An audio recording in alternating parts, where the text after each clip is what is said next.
The cameras were already rolling when the champion decided to humiliate the smallest man on the panel. 5 seconds later, 3 million viewers watched him grab the arms of his chair just to stay upright. This is the story of the night live television almost caught something it was never supposed to catch. Los Angeles, California, October 1971, 9:04 p.m. The KTLA studio on Sunset Boulevard is lit like an operating room. Hot, white, merciless. It is Friday night, and the Marv Sanders Hour is exactly the kind of program that fills the gap between the evening news and the late movie. A talk show built on charisma and confrontation, 3 guests on a raised platform, a live audience of 200 packed into risers that creak every time someone shifts their weight. Tonight's lineup was supposed to be simple. A stunt coordinator from an upcoming war picture, a local Olympic swimmer, and squeezed in at the request of the studio's publicity department, a Hong Kong-born actor and martial arts instructor who has been quietly making waves in Hollywood, teaching celebrities, guest starring on detective shows, talking in interviews about a philosophy he calls Jeet Kune Do. Bruce Lee sits in the third chair, hands folded in his lap, wearing a simple gray turtleneck, watching the studio the way he watches everything, completely, without appearing to watch at all. The show's format calls for one more guest, a surprise. Marv Sanders, the host, has been teasing it all week on radio spots. Somebody big. Tonight the audience finds out what he meant. The champion. The house band hits 4 bars of triumphant brass, and out from the wings walks Big Ray Halloran, WBA-ranked heavyweight contender, 6'5", 240 pounds, undefeated in 11 professional fights. 9 of them ended before the final bell. Halloran has spent 3 years being called the future of American boxing. Sports Illustrated put him on a cover with the headline, "The Next Champion." He has knocked grown men unconscious in front of Madison Square Garden crowds who came expecting a contest and left 12 minutes later, stunned into silence. He is wearing a cream 3-piece suit that strains slightly across the shoulders, a diamond pinky ring, and the specific, practiced grin of a man who has never once needed to wonder whether a room likes him. He shakes Marv Sanders' hand hard enough to make the host wince on camera, waves to the crowd, points at a woman in the second row who screams. He sits down in the guest chair like he's claiming territory. Halloran did not arrive at 11 consecutive victories by accident. He started boxing at 9 years old in a South Boston gym that smelled permanently of liniment and old sweat, sparring with grown men before he had a driver's license, and by 19, he was already being whispered about as the best amateur heavyweight prospect the state had produced in a decade. His professional record reads like a highlight reel. 9 knockouts in 11 fights, 4 of them in the first round, a jaw that has never once touched the canvas, and a right hand that ring doctors have privately described as one of the hardest they've measured on their equipment in years. He trained 6 hours a day, 6 days a week, in a Los Angeles gym owned by a former champion who calls him, without irony, the Truck. Everyone around him, his manager, his trainer, the sports pages that keep putting him on their covers, has spent 3 years telling him the same thing in a dozen different ways, that his size and his power make him close to unbeatable, that no man his opponent's weight has ever survived him past the 6th round, that the only real question left in his career is which champion will be unlucky enough to face him first. He has heard this so many times, from so many people whose job it is to know, that it has stopped sounding like flattery and started sounding, to him, like simple fact.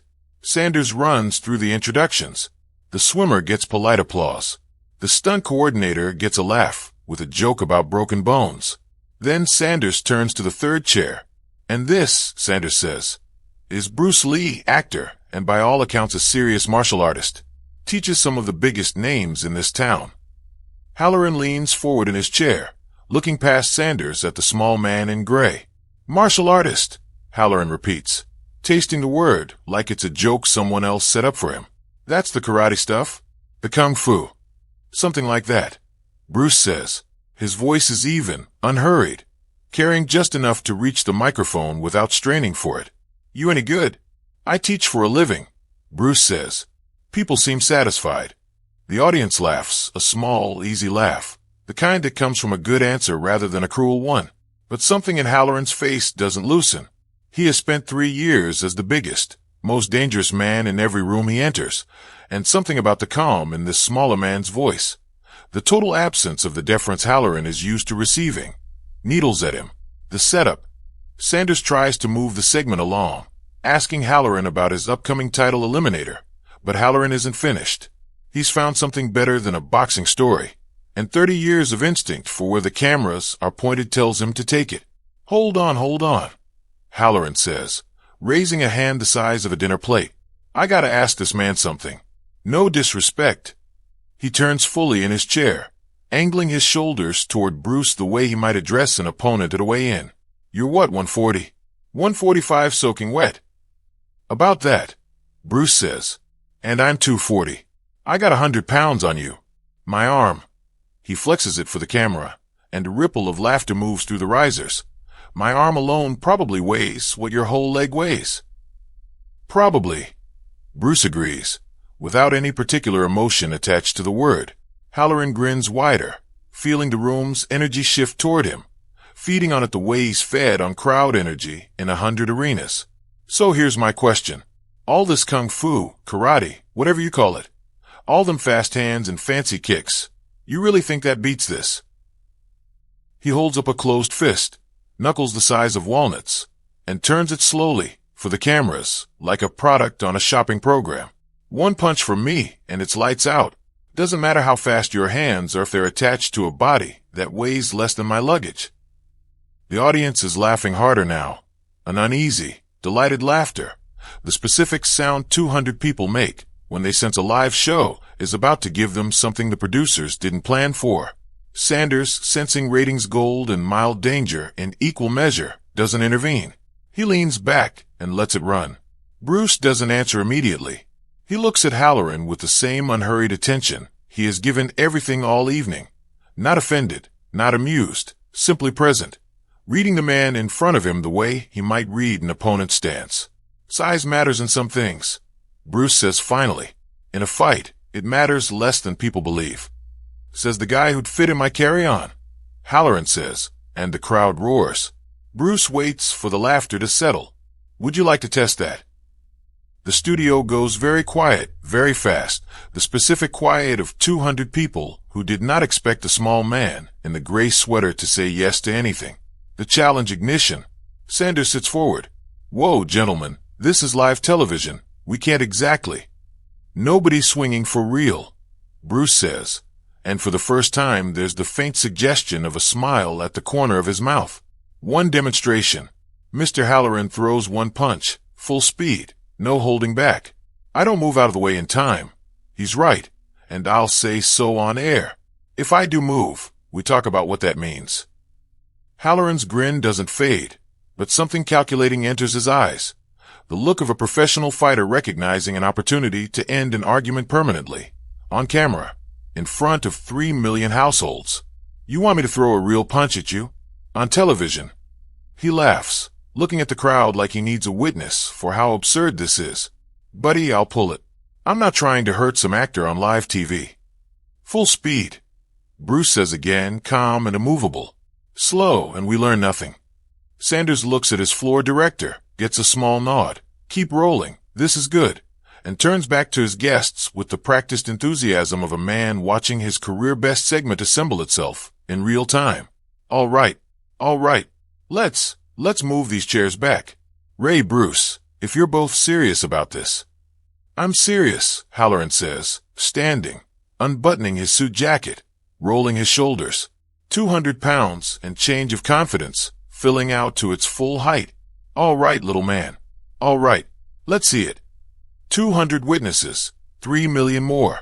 Stagehands clear the coffee table between the guest chairs. The studio audience, 206 people, according to the ticket count that night. A number Marv Sanders producers will repeat for years afterward whenever they tell this story. Leans forward as one body. Somewhere behind the cameras, the broadcast engineer checks that the feed is still live, still going out across Southern California in real time. Unedited, unrehearsed. Bruce Lee stands. He is wearing loafers, not fighting shoes. He rolls his neck once, takes off nothing, adjusts nothing. He simply stands there, 5 foot 7 inches of him, facing a man 8 inches taller and 100 pounds heavier, under studio lights hot enough to raise sweat on both their faces within 30 seconds. "Ready when you are," Bruce says. Halloran settles into a stance, not quite a boxer's guard, something looser, more theatrical, built for a television audience rather than an opponent. He wants this to look good. He wants it to look fast. 5 seconds, Halloran says, grinning at the nearest camera. Watch the clock. The punch. He throws it. It is, by any measure that matters in a boxing ring, a genuinely excellent right cross, full extension, hips rotating through the shot. 240 pounds of trained heavyweight committing completely to a punch that has ended 11 professional fights and would, if it landed on Bruce Lee's jaw, very likely end this demonstration in an ambulance. It does not land.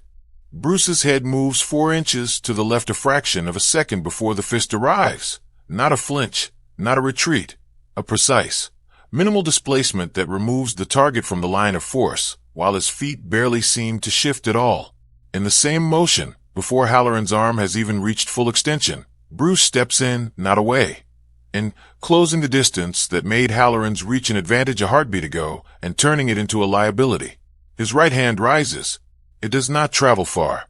There is no wind-up, no chambered fist, nothing the eye can identify as preparation, simply a small, controlled contact, 2 fingers extended, touching the flat of muscle just below Halloran's sternum, at the exact point where the solar plexus nerve cluster sits closest to the surface of the body. It is not a hard strike. Later, when the studio doctor examines Halloran, there will be no bruising, no mark of any kind, but the placement is exact, and the timing catches him mid-exhale, at the precise instant his diaphragm is least prepared to absorb an impact of any size. Halloran's punch dies in empty air, his whole enormous, committed weight, carried forward by his own momentum with nothing left to check it, stumbles him half a step past where Bruce is now standing, beside him, almost behind him, and his legs, receiving a signal from a nervous system that has just been told, unambiguously, that breathing is not currently available. Simply stop cooperating. He goes down onto one knee, both hands flying to his stomach, his mouth working uselessly, no air moving in either direction. 5 seconds. The studio clock on the control room wall, the one the floor director uses to time commercial breaks, reads 5 seconds from the moment Halloran's fist began its motion to the moment his knee hits the studio floor. Marv Sanders will check that timestamp against the broadcast tape a dozen times over the following weeks, unable to quite believe what it shows him. For those 5 seconds, and for several more after, the studio makes no sound at all. 206 people who came expecting a talk show about an upcoming boxing match are staring at the undefeated #1 heavyweight contender in North America, on his knee, unable to breathe, while a man who weighs 100 pounds less than he does stands over him without a single hair out of place. Bruce does not step back triumphantly. He does not raise his arms. He crouches slightly, one hand resting lightly on Halloran's shoulder, not pinning him, simply present, the way you might steady a friend who has slipped on ice. "Breathe out first," Bruce says quietly, meant only for Halloran, though the studio microphones catch every word. "It'll come back faster." Halloran's chest heaves once, twice, and on the third try the air finally moves, dragged in through a throat that feels to him like it has forgotten how any of this works.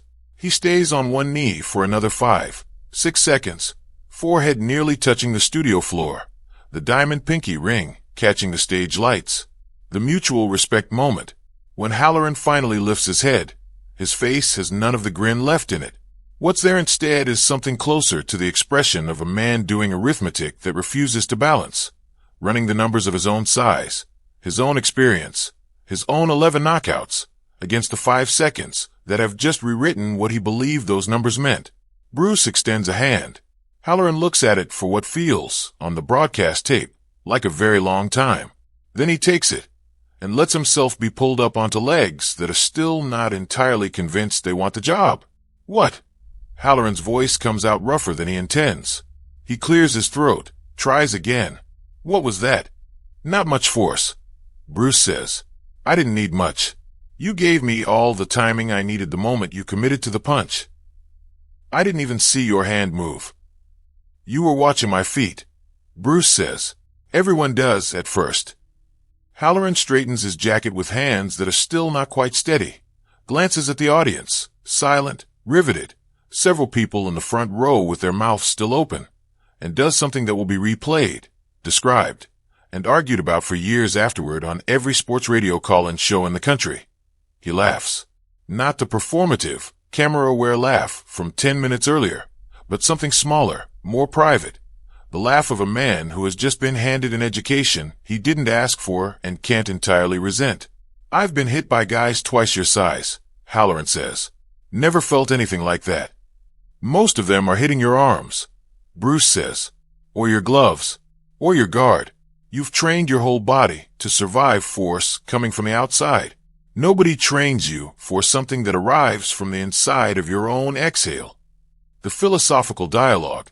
Sanders, sensing that his show has just produced something no amount of pre-production could have manufactured, waves off the floor director's signal for a commercial break and leans toward his two guests, microphone still live.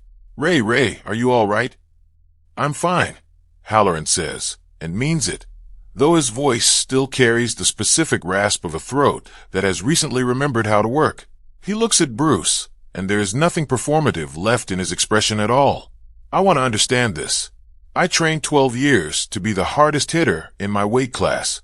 I still am. So how does a 140-pound man put me on the floor without even making a fist?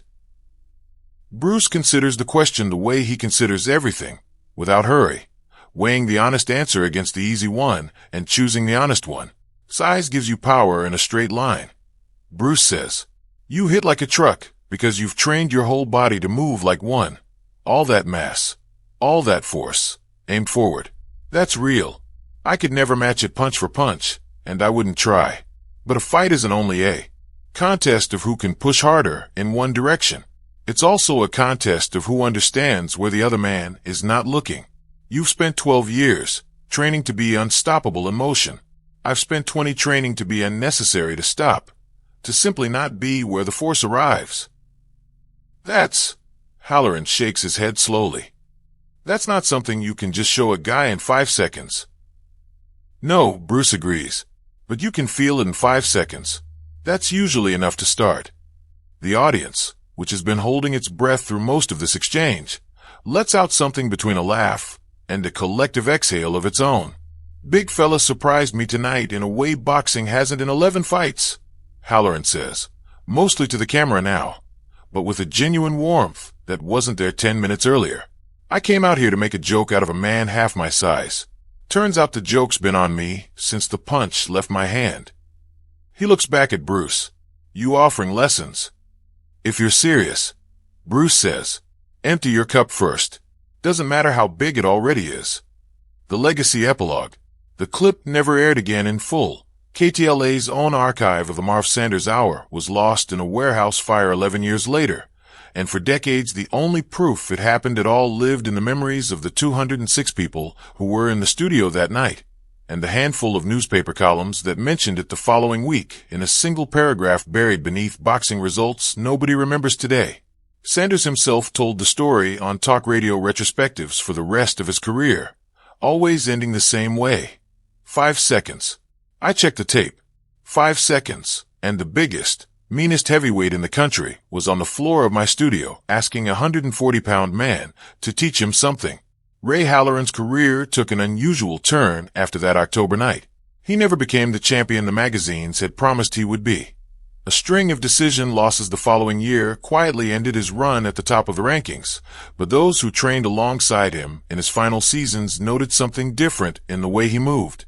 Less reliant on the single overwhelming punch he'd built his reputation on. More patient, more willing to wait for an opening instead of manufacturing one through sheer force.